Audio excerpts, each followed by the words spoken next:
তখন সে লোকটি আমাকে বলে, স্যার আপনার স্ত্রী টাকার বিনিময়ে ধান্দা করে। কিন্তু আমি তার কথা বিশ্বাস করি নাই, কসম আমি বিশ্বাস করি নাই। কেনই বা বিশ্বাস করব? কারণ আমি তোকে ভালোবাসি, সন্ধ্যের মতো বিশ্বাস করি।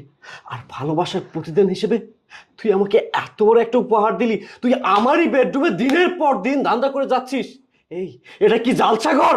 আমি কি বেশ্যাখানা বানাইছি? যা ইচ্ছা তাই করে যাবি?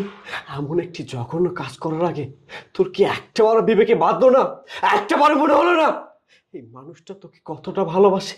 এই, আমি দিনের পর দিন, মাসের পর মাস, বছরের পর বছর মাথার ঘাম পায়ে ফেলে শরীর রক্ত পানি করে আমি পরিশ্রম করতেছি কার জন্য? শুধুমাত্র তোর জন্য। তুই যেন একটু ভালো থাকতে পারিস তার জন্য।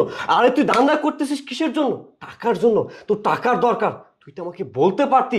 আমি আমার রক্ত বিক্রি করতাম, কিডনি বিক্রি করতাম, করে আমি তোর হাতে টাকা তুলে দিতাম। কিন্তু এত বড় একটা বেইমানি